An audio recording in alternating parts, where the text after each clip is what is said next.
Salut tout le monde, j'espère que vous allez bien les amis en ce temps de confinement. Aujourd'hui on se retrouve pour une nouvelle vidéo et on va parler un petit peu. J'ai envie de parler, voilà. J'en profite comme à chaque fois, je suis maquillée, j'ai pu tourner quelques vidéos, je continue jusqu'à ce que j'ai plus d'inspiration, n'est-ce pas? Non, c'est surtout que j'en profite en fait parce que j'ai installé un setup les gars, c'est... Il va falloir que je range tout ça après. Heureusement on a le temps. Je vous mets une photo du setup, voilà qu'on rigole un coup. Je viens de tourner 2 vidéos comme ça, c'est un peu compliqué. Bref, je voulais vous parler un petit peu du confinement, un petit peu comment ça se passe chez nous. Je peux pas vous dire par rapport à Clara parce que j'ai des nouvelles tous les jours, évidemment. On s'appelle très régulièrement en visio, mais je vais pas parler à sa place. Bref, là ça commence un peu à être chaud. Ça fait 2 semaines, ouais ça fait un peu plus de 2 semaines maintenant. J'ai vraiment hâte que tout redevienne comme avant, qu'on puisse sortir, aller dans des bars, aller faire les magasins, sortir tout simplement, voir sa famille, voir ses amis. Bon, au début, je vous avoue, première semaine, on s'est dit, c'est du repos, ça va pas durer 3 ans non plus.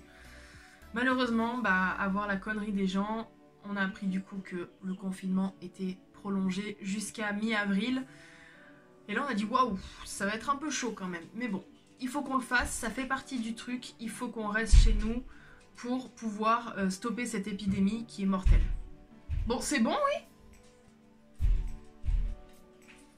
Baisse la poignée.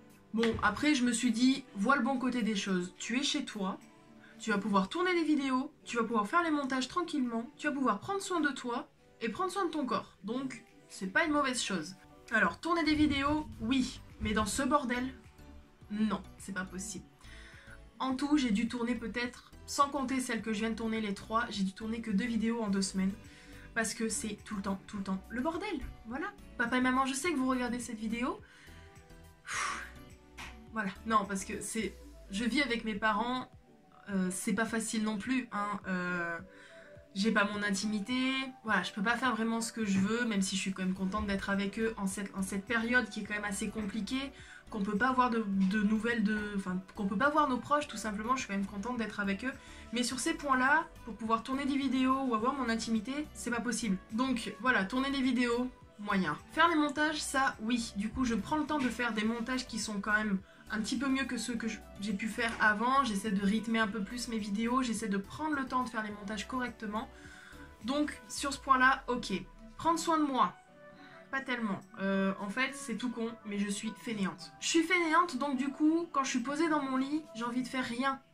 Rien d'autre que regarder la télé, c'est tout. C'est pas français ce que je viens de dire, c'est pas grave.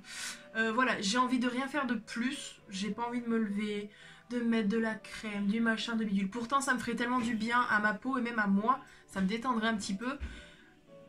Mais voilà, je suis fainéante. Donc, ensuite, prendre soin de mon corps. Ça non plus. Je fais jamais de sport. Je fais jamais de sport. En plus, je suis fumeuse. J'ai un peu de poids, n'est-ce pas? Que j'ai pu perdre un peu de kilos quand même pendant ce confinement, mais j'ai peur de les reprendre. Pourtant je fais rien du tout, hein. Mais alors rien du tout. Je suis dans mon siège et c'est tout. La première semaine, premier jour, on a fait une grosse balade de 1 heure, parce que à savoir que nous on est chanceux, on habite dans un petit village en pleine campagne, on sort de chez nous, on est déjà dans la campagne, on est déjà au milieu des champs et tout ça, donc franchement pour ça on est super chanceux. On a un grand terrain, on a 1000 mètres carrés de terrain, donc même pour ça, on a de quoi s'occuper, on s'occupe de nos poules, on laisse sortir le chien dans le jardin. Voilà, pour ça on est vraiment chanceux. Donc premier jour, on allait faire une grosse balade, j'ai dit ouf, ça fait du bien, une bonne bouffée d'oxygène, là ça fait du bien, pourtant c'était que le premier jour. Hein. Mais c'est vrai que quand on travaille, on n'a pas forcément le temps, ou même quand on est en repos les week-ends, donc le dimanche et le lundi. Le dimanche on est tellement fatigué, on dort, et le lundi, on sort pour aller faire uniquement les courses, est-ce qu'on n'a pas le temps de faire le reste du temps?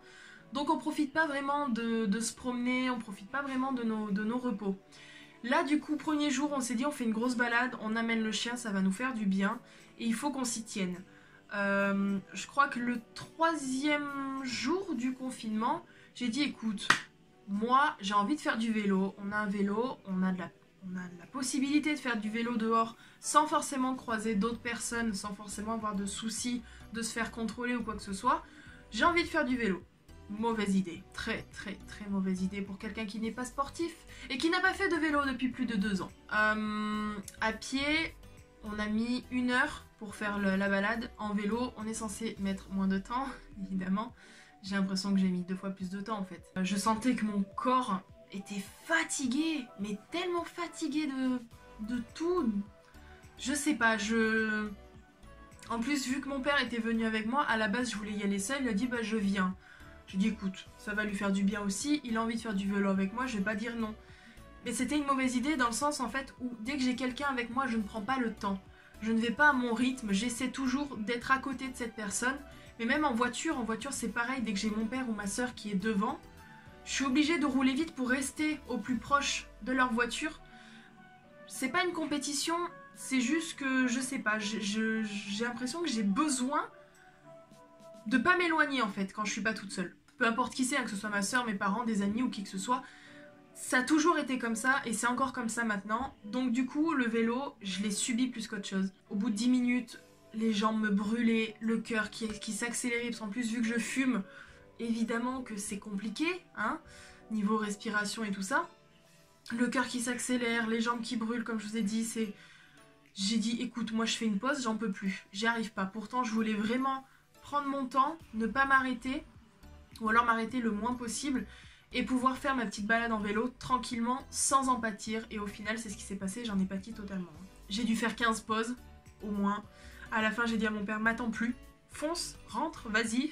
Moi, je vais rester toute seule, et je vais rentrer à pied, parce que vraiment, je n'y arrive plus.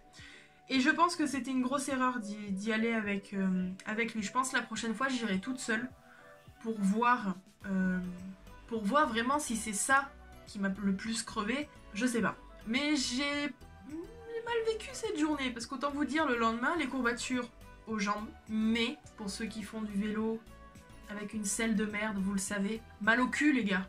Alors là, les os du cul, ils ont pris cher. Hein. Autant vous dire, j'ai une selle de merde et... Ah, j'ai eu mal. Ah, j'ai eu mal pendant 3 jours. J'ai dit plus jamais. Après, je me suis dit, écoute, vu que le vélo, c'est pas pour toi, courir, j'ai tenté, hein. Non plus, c'est pas la peine. Enfin, je préfère courir que faire du vélo.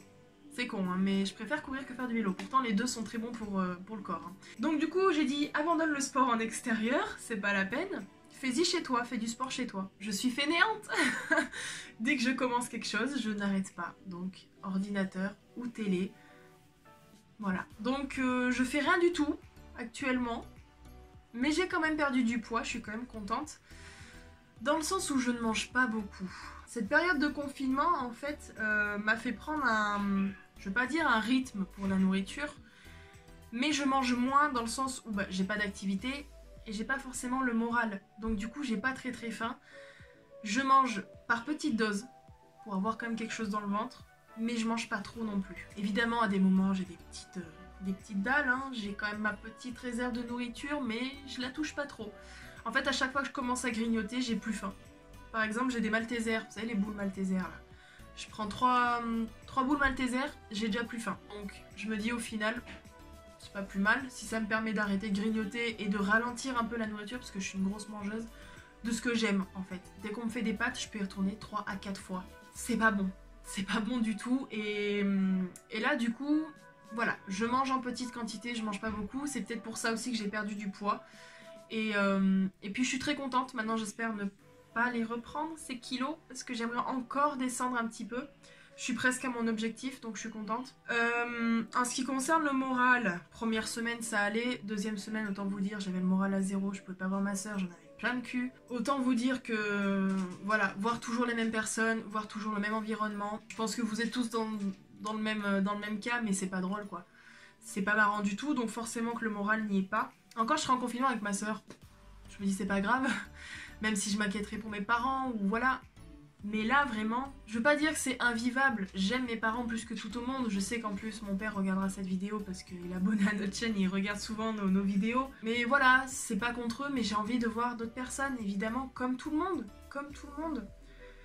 Donc ouais, c'est un peu dur à vivre, le moral est pas forcément là tous les jours. J'essaie d'écouter un peu de musique pour m'ambiancer un peu, pour penser à autre chose.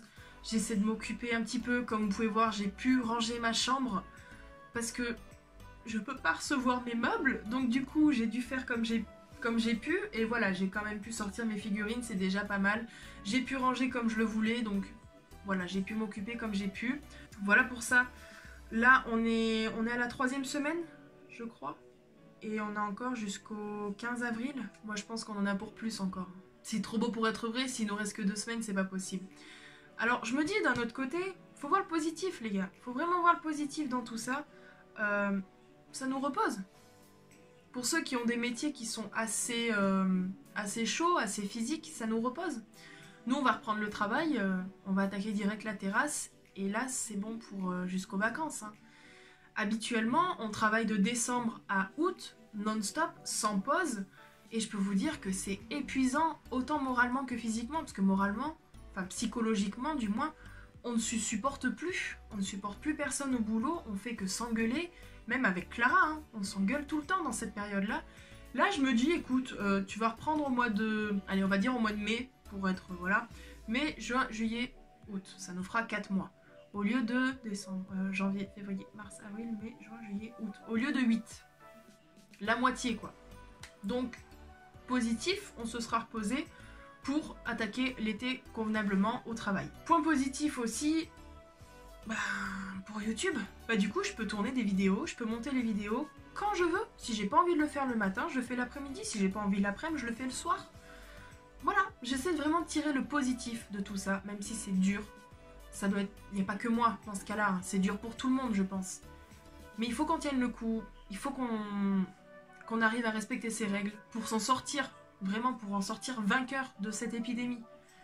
Certes, ça fait mal, comment dire, ça remonte pas le moral de voir le nombre de décès chaque jour, de voir ce qui passe à la télé, mais il faut essayer de, voilà, il faut essayer de se serrer les coudes et de respecter les règles pour pouvoir y arriver au plus vite. Vraiment ça, j'ai hâte de retrouver une vie normale,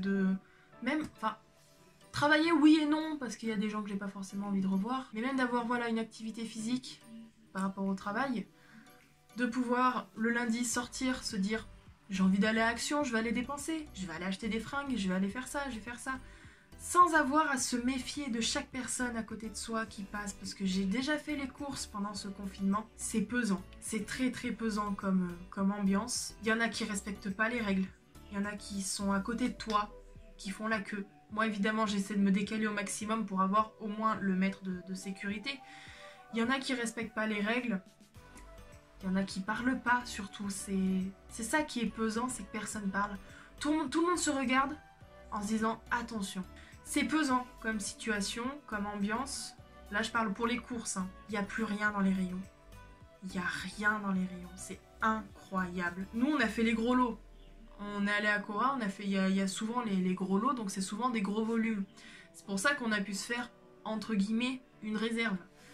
On a tout sauf des pâtes, donc si des pâtes, on a réussi à dégoter quand même quelques paquets par-ci par-là, mais voilà, comme je vous dis, dans les magasins c'est très très pesant comme ambiance. Et ce qui me manque, mais alors, un bon gros McDo des familles, là les gars, j'ai une envie de McDo depuis une semaine, c'est incroyable. J'en parle avec Clara parce que c'est vrai qu'on le faisait presque toutes les semaines, les dimanches. Après on essayait de décaler une fois toutes les 2 semaines pour pas trop manger McDo. C'est quand même de la malbouffe avant tout, hein, donc c'est pas forcément bon pour nous. Mais c'est notre petit plaisir, et là on commence à en parler, on se dit ça me tenterait bien un petit McDo, mais c'est fermé, il n'y a rien qui est ouvert, donc ça sert à rien. Bref, voilà, c'est... Là on attaque la 3e semaine, j'essaie de pas trop y penser, comme je vous dis, j'essaie de tirer le positif, vraiment le meilleur de tout ça, même si c'est compliqué. J'essaie de regarder le moins possible la télé pour pas qu'ils m'en foutent plein le crâne, quoi, pour pas psychoter non plus, parce qu'il faut pas psychoter, faut pas rentrer là-dedans. Ah oui, je voulais terminer aussi, à savoir qu'il y a quelques temps, j'ai dit sur YouTube que j'annulais le live parce que j'étais malade. Je n'ai pas le coronavirus, d'accord? Alors à moins que je l'ai, mais que je ne le sache pas. C'était juste une crève. C'était juste un coup de froid que j'ai pris, parce que forcément, quand j'allais fumer dehors, on est dans un endroit qui est assez venteux. Donc à mon avis, j'ai dû choper la mort ici. Juste le nez qui coule et la gorge qui racle, mais là c'est bon, c'est passé. Tout va bien. je ne suis plus malade, je suis contente quand même, parce que bon, c'est vrai que ça fait toujours un peu peur quand on attrape quelque chose en se disant t'es fragile, fais gaffe. Bref, voilà. Donc écoutez, je vous retrouve très vite pour une prochaine vidéo. En attendant, restez chez vous, prenez soin de vous, faites attention à vous, prenez de nouvelles de vos proches, de vos familles, de tout le monde. Et j'espère qu'on en sortira vainqueur très rapidement. Allez, je vous fais des bisous et je vous dis à la prochaine. Ciao!